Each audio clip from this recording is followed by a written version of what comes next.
CBSE world में आपका स्वागत है। तो हम क्लास 10 इकोनॉमिक्स का 4th चैप्टर स्टार्ट कर रहे हैं जिसका नाम है globalisation and the Indian economy. As consumer in today's world some of us have a wide choice of goods and service before us. आज के ज़माने की अगर हम बात करें तो एक कंज्यूमर के पास यानी जो भी किसी चीज़ को इस्तेमाल करने वाला है, कंज्यूम करने वाला है, उसके पास बहुत सारी चॉइसेस हैं। कोई सामान अगर उसको लेना है उसमें भी, या कोई सर्विस उसको लेनी है उसमें भी। अब सामान में क्या हो सकता है? फॉर एग्जाम्पल आपको बाइक लेनी है तो आप हजारों बाइक मार्केट के अंदर है, कोई भी आप जाके ले सकते हो। या कोई सर्विस लेनी है, फॉर एग्जाम्पल आपको कोई सिम लेना है तो उसके लिए भी बहुत सारी वेराइटीज है कि आपको जियो का सिम लेना है या बीएसएनएल का लेना है कि वोडा का लेना है कि आइडिया का लेना है। तो इस तरीके से सर्विस के फील्ड में भी आपके पास बहुत सारी वैरायटी है, बहुत सारी चॉइसेस हैं जिसमें से आप चूज कर सकते हो आज के टाइम में। The latest model of the digital cameras, mobile phones and television made by the leading manufacturer of the world are within our reach. अब जो बड़ी बड़ी कंपनियां हैं, टॉप लेवल की कंपनी है जिनका नाम दुनिया में है, वो जो नए नए मॉडल्स बना रही हैं, चाहे वो आपका डिजिटल कैमरा हो गया, मोबाइल फोन हो गया, टेलीविजन हो गया, वो भी हमारे रीच के अंदर है। यानी हम चाहे तो उसे खरीद सकते हैं। ऐसा नहीं कि कोई कंपनी अमेरिका की है, वहां सामान बन रहा है तो हम नहीं खरीद सकते। कहीं भी सामान बन रहा हो, कहीं की भी कंपनी हो, आज के टाइम में हम कोई भी सामान खरीद सकते हैं।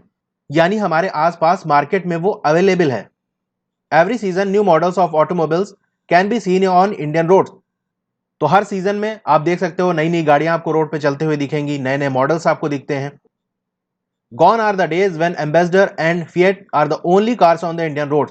अब वो दिन गए जब कार के नाम पे आपके पास या तो एम्बेसडर होती थी या फिएट होती थी जो आपको रोड पे दिखती थी। यानी कार का मतलब ही ये होता था, कार मतलब एम्बेसडर।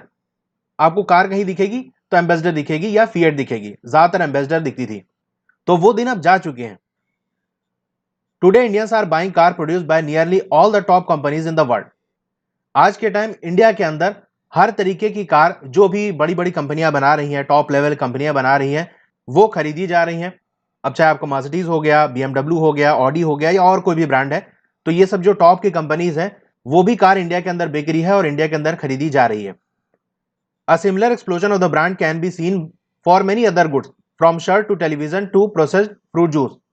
अब ऐसा नहीं कि सिर्फ कार ही बाहर की हम खरीद रहे हैं, बल्कि और चीजें, चाहे आपका शर्ट हो गया, टेलीविजन हो गया या आपका प्रोसेस्ड फ्रूट जूस हो गया। अब प्रोसेसिंग क्या होती है? फ्रूट जूस जैसे पैक होके आता है, तो अगर उसकी प्रोसेसिंग नहीं करेंगे तो वो खराब हो जाएगा। तो लॉन्ग टाइम तक वो सही रहे, फ्रेश रहे, उसके लिए उसकी प्रोसेसिंग की जाती है। तो ये सब सामान भी बड़ी बड़ी कंपनी से खरीदे जा रहे हैं। Such wide-ranging choice of goods in our market is a relatively recent phenomena. अब ये जो हमें मार्केट के अंदर इतनी ज्यादा चॉइसेस मिलती है कि हमें एक ही प्रोडक्ट हजारों वैरायटी उसकी मिल जाते हैं, ये एक नई चीज है। You won't have found such a wide variety of goods in Indian market even 2 decades back. अगर आप 20 साल पहले चले जाओ, 20 साल पीछे अगर जाओगे तो आपको इतनी वैरायटी आपको नहीं मिलेगी। ये जो इतनी वैरायटीज आई हैं वो अभी लेटेस्ट आई हैं। ऐसा नहीं कि हमेशा से इतनी ज्यादा चॉइसेस थी। In a matter of years our market have been transformed. कुछ ही सालों के अंदर हमारी जो मार्केट है, हमारी इंडिया की जो मार्केट है वो बदल गई है, यानी उसका रूप बदल चुका है। पहले मार्केट के अंदर कुछ ही सामान हुआ करते थे, ज्यादा चॉइसेस नहीं थी, ज्यादा वैरायटी नहीं थी, लेकिन आज है। How do we understand these rapid transformation? ये जो इतनी तेजी से ट्रांसफॉर्मेशन हो रहा है, इतनी तेजी से जो बदलाव हो रहा है, उसको हम कैसे समझेंगे? What are the factor that are bringing about these changes? अब ये चेंज आने के पीछे कौन से फैक्टर हैं जिनकी वजह से ये चेंज हो रहा है? And how are these changes affecting the lives of the people? और ये जो चेंजेस आ रहे हैं वो लोगों की जिंदगी पे कैसे असर डाल रहे हैं? We shall dwell on these questions in this chapter. तो इस चैप्टर के अंदर हम इन्हीं सवालों पर विचार करेंगे, सोचेंगे, ध्यान लगाएंगे। अब हमारा टॉपिक है production across countries. Until the middle of the 20th century production was largely organised within the countries. 20th century के मिडिल तक, यानी 1950 से पहले की बात हो रही है, प्रोडक्शन क्या था? वो कंट्री के अंदर ही हुआ करता था। अगर इंडिया की कोई कंपनी है तो इंडिया के अंदर ही सामान वो बनता था। What cross the boundaries of these countries were raw material, food stuff and finished products. अब कंट्री से बाहर क्या चीज जाती थी? वो आपका रॉ मटेरियल है। जैसे कि आप पढ़ चुके हो कि कॉटन वगैरह वो इंग्लैंड जाया करता था या यूरोप के और कंट्रीज के अंदर जाया करता था। तो या तो कच्चा माल जाता था, या खाने पीने की चीजें हो गई, ड्राई फ्रूट्स हो गए या वैसे फ्रूट्स हो गए, मसाले हो गए, वो जाया करते थे। या फिर फिनिश्ड प्रोडक्ट जाता था, यानी जो पूरा बन के तैयार हो गया वो जाता था सिर्फ बिकने के लिए। Colonies such as India exported raw material and food stuff and imported finish goods. तो जो कॉलोनीज थी, जैसे इंडिया है, यहाँ पर ब्रिटिशर्स का कब्जा था, तो ब्रिटिश की कॉलोनी थी, तो वो क्या करते थे, रॉ मटेरियल और खाने वाली चीजें जो थी उसको एक्सपोर्ट करते थे, यानी बाहर भेजते थे दूसरे कंट्रीज के अंदर, और दूसरे कंट्रीज से जो फिनिश गुड थे वो अपने यहाँ लेते थे। जैसे कॉटन हो गया, कॉटन को क्या करते थे, हम इंग्लैंड भेजते थे, तो एक्सपोर्ट करते थे, और वहां से वो शर्ट बनाते थे, वो आकर इंडिया के मार्केट में बिकती थी। तो जब फिनिश प्रोडक्ट था, यानी जो शर्ट थी, वो इंडिया में बिकती थी। Trade was the main channel connecting distant countries. तो ये ट्रेड ही था, यानी व्यापार ही था, जो एक कंट्री को दूसरे कंट्री के साथ जोड़े था। This was before large companies called multinational corporations MNCs emerge on the scene. तो ये सब कब तक होता रहा, जब तक एमएनसीज नहीं आई, यानी मल्टीनेशनल कॉर्पोरेशन के आने से पहले ये सब होता था कि या तो कच्चा माल एक जगह से दूसरी जगह जाता था, या फिनिश प्रोडक्ट जाया करता था, या खाने की चीजें जाया करती थी। लेकिन एमएनसीज के आने के बाद चीजें बदल गई। क्या हुआ, पहले हम समझते हैं कि एमएनसी है क्या। MNC is a company that owns or control production in more than one nation. तो एमएनसी क्या है, एमएनसी एक ऐसी कंपनी है जो अलग अलग कंट्री के अंदर अपने सामान का प्रोडक्शन करती है, तो उसके कंट्रोल भी करती है और उसकी मालिक भी है। MNC set up offices and factories for the production in the region where they can get a cheap labour and other resources. तो एमएनसी क्या करती हैं, अपने ऑफिस को और फैक्ट्रीज को प्रोडक्शन के लिए उस जगह पर लगाती हैं जहां उनको सस्ते में लेबर मिल जाए, यानी मजदूर कम पैसे में काम कर लें, और दूसरे रिसोर्सेज यानी रॉ मटेरियल वगैरह उन्हें मिल जाए। तो ऐसी जगह आकर वो फैक्ट्रीज लगाती हैं। ऐसा नहीं कि अमेरिका कंपनी है तो अमेरिका में ही लगाएगी, वो दुनिया भर में देखेगी जहां पर उसे सस्ता लेबर मिलेगा और सस्ते में सामान मिलेगा, वहां आकर वो फैक्ट्री अपनी लगा लेगी। This is done so that the cost of the production is low and the MNC can earn greater profit. ऐसा इसलिए करते हैं ताकि जो प्रोडक्शन है, सामान को बनाने की जो कॉस्ट है, जो खर्चा आ रहा है, वो कम हो और कंपनी को ज्यादा से ज्यादा फायदा हो। Consider the following example. आप एग्जाम्पल लिखा हम देखते हैं, उससे आपको और चीजें क्लियर हो जाएंगी। Spreading of production by an MNC. अब ये जो प्रोडक्शन है, ये जो सामान का बनना है, वो कैसे अलग अलग जगह पर फैला हुआ है वो हम देखेंगे। A large MNC producing industrial equipment, एक कोई बहुत बड़ी इंडस्ट्री है, वो कोई इंडस्ट्री का सामान बना रही है। Designs its products in research centre in the United states. तो जो डिजाइनिंग होती है, जो रिसर्च का काम हो रहा है, वो कहाँ हो रहा है, यूनाइटेड स्टेट्स के अंदर हो रहा है। कोई सामान बनाना है, अब उसकी क्या डिजाइन होगी, कैसे उसको शेप देना है, किस मटेरियल से बनाया जाएगा, क्या टेम्परेचर ये झेल सकता है, ये बहुत सारी चीजें जो है उसकी डिजाइनिंग की जाती है। तो वो कहाँ हो रही है, यूनाइटेड स्टेट्स के अंदर हो रही है। अब जब डिजाइन बन के तैयार हो जाता है और सारे टेस्ट पूरे हो जाते हैं कि हाँ ये डिजाइन एकदम परफेक्ट है, अब सामान बनाया जाएगा। कोई भी सामान हो, जैसे कार होती है, उसकी भी डिजाइनिंग होती है, पूरा कंप्यूटर का सॉफ्टवेयर होता है, उससे पूरी डिजाइनिंग की जाती है और उसी पे पूरी टेस्टिंग की जाती है। फिर उसके बाद जब वो पूरा टेस्ट हो जाता है, फिर कोई सामान बनना स्टार्ट होता है। तो डिजाइनिंग हो गई यूनाइटेड स्टेट के अंदर, and then has the component manufactured in China. अब उसमें जो पार्ट्स लगेंगे, जो भी सामान लगेगा, वो कहां बन रहा है, चाइना के अंदर बन रहा है। These are then shipped to Mexico and Eastern Europe where the products are assembled and the finished product are sold all over the world. अब उसके कंपोनेंट बन गए, अब उसको जोड़ के मिलाएंगे, असेंबल करेंगे, तब वो प्रोडक्ट बन के तैयार होगा। मान लो कोई बाइक बनी, उसका टायर अलग है, अलग बना, और उसका इंजन अलग बना, और उसकी जो बॉडी है वो अलग बनी, तो उसको असेंबल करना पड़ेगा, जोड़ना पड़ेगा। तो वो कहाँ हो रहा है, चाइना से बनने के बाद उसको शिपिंग की जा रही है, उसको भेजा जा रहा है मैक्सिको के अंदर और ईस्टर्न यूरोप के अंदर। वहां जाकर ये असेंबल हो रहा है, इसको जोड़ा जा रहा है, और अब फिनिश प्रोडक्ट बन के तैयार हुआ है, और फिर वहां से दुनिया भर में बेचा जा रहा है। Meanwhile the companies customer care is carried out through call centre located in India. अब जो उसके लिए कस्टमर केयर बनाया गया है, मान लो कोई प्रॉब्लम है और आपको बात करना है, जैसे अलग अलग प्रोडक्ट के लिए होता है, कस्टमर केयर सर्विस होती है, तो वो कहां से ऑपरेट हो रही है, उसका काम इंडिया को दे दिया। तो ये बेंगलुरु के अंदर एक कॉल सेंटर की इमेज है, इस तरह से काम होता है। कोई भी प्रॉब्लम होती है तो कस्टमर केयर को कॉल करते हैं, तो ये लोग आपकी प्रॉब्लम को सॉल्व करते हैं। In this example the MNC is not only selling its finished product globally, but more important the goods and services are produced globally. तो एग्जाम्पल तो हमने देख लिया कि हाँ यहाँ चीजें बन रही है, यहाँ असेंबली हो रही है, यहाँ कॉल सेंटर है। अब इस एग्जाम्पल से क्या समझ में आता है वो हम देखेंगे।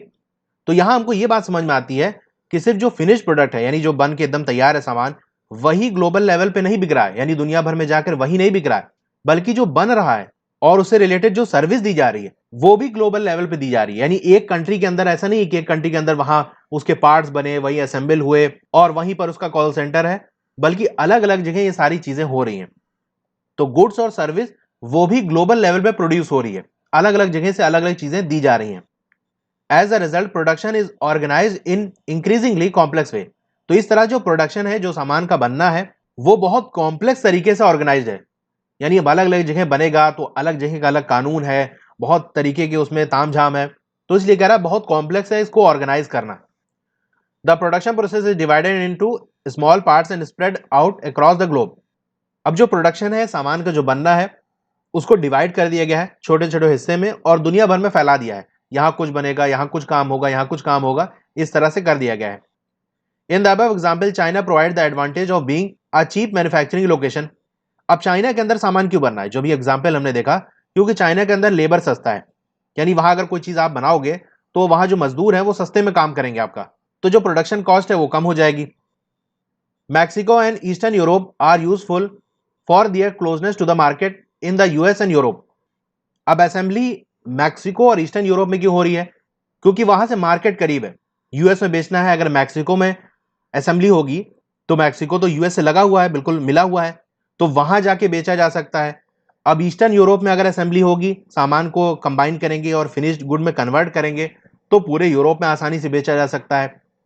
अब एक सवाल यहां ये उठ सकता है कि हम चाइना में ही असेंबली कर दें, लेबर कॉस्ट भी सस्ती है, वहीं से बनाकर भेजें। तो उसमें प्रॉब्लम यह है कि जो सामान होता है उसको ये कोशिश की जाती है कि असेंबली वहां पर की जाए जहां से मार्केट करीब हो। फॉर एग्जाम्पल, आपको कोई फैन लेना हो, तो जब आप फैन लेते हो तो उसको देखते हैं, उसका जो मोटर होता है वो एक अलग बॉक्स में होता है और जो उसकी लीव्स होती है वो अलग बॉक्स में होती है। उसके बाद उसको ले आकर फिट किया जाता है। अब अगर उसको पूरा फिट करके पहले से बनाए तो वो बहुत बड़े बॉक्स में आएगा, बहुत ज्यादा एरिया वो ऑक्युपाई करेगा। इसी तरह कोई भी अगर सामान बनता है, फॉर एग्जाम्पल अगर बाइक वगैरह बन रही है, तो कोशिश की जाती है कि वो उसके पार्ट्स वगैरह ट्रांसपोर्ट किए जाएं और जिस जगह पर बेचना है वहीं पर जाकर उसको असेंबल किया जाए, ताकि हमारी जो ट्रांसपोर्ट कॉस्ट है वो कम हो सके। साइकिल वगैरह अगर आप लें तो देखते हैं वहां पार्ट्स अलग रहते हैं, जब आपको लेना होता है तो कहता है अच्छा ठीक है हम इसको असेंबल कर लेते हैं, वरना अगर फिनिश गुड को ट्रांसपोर्ट करेंगे तो बहुत ज्यादा एरिया वो कंज्यूम करेगा। तो इसीलिए असेंबली कहां होती है, वहीं की जा रही है जहां पर से मार्केट करीब है। मैक्सिको में आई तो यूएस में बिक जाएगा, ईस्टर्न यूरोप में आई तो यूरोप के अंदर बिक जाएगा। India has highly skilled engineer who can understand the technical aspect of the production. अब कॉल सेंटर को इंडिया के अंदर क्यों लगाया गया है, क्योंकि यहां पर बहुत ज्यादा एजुकेटेड लोग हैं। नौकरी कम है वो अलग बात है, लेकिन बहुत ज्यादा एजुकेटेड लोग हैं, अच्छे खासे पढ़े हुए लोग हैं, बहुत ज्यादा इंजीनियर्स भी हैं, तो वो टेक्निकल चीजों को अच्छे से समझ लेंगे। कोई प्रोडक्ट है उसके बारे में बहुत अच्छे से उनको मालूम होता है, तो वो बहुत आसानी से प्रॉब्लम को सॉल्व कर सकते हैं। It also has educated English speaking youth who can provide customer care services, और इंग्लिश भी जानते हैं। अब मान लो अगर चाइना के अंदर हमने कॉल सेंटर लगा दिया तो चाइना के लोग इतना इंग्लिश नहीं जानते, बहुत कम ही लोग होंगे जो इंग्लिश जानते होंगे, लेकिन हमारे यहाँ इंग्लिश पे बहुत ज्यादा जोर दिया जाता है, तो लगभग हर किसी को बेसिक इंग्लिश आती है, तो यहाँ इंग्लिश बोलने में मिल जाएंगे। तो अगर पूरे दुनिया भर में कोई प्रॉब्लम है तो वो यहीं से कांटेक्ट कर सकते हैं और यहीं के कस्टमर केयर को कॉल करके अपनी प्रॉब्लम सॉल्व करवा सकते हैं। And all this probably can mean 50-60% cost saving for the MNCs. और ये सब करके कि यहां सामान बनना है, यहां असेंबली हो रही है, कॉल सेंटर यहां है, एमएनसी को कितना फायदा होता है, ये अपनी 50-60% खर्च बचा लेते हैं। यानी ऐसा नहीं कि 2-3 लाख रुपए कम बचा है, बल्कि 50-60% उनको कम खर्चा पड़ेगा, यानी आधी हो जाएगा उसकी जो कॉस्ट है। The advantage of spreading out production across the border to the multinationals can be truly immense.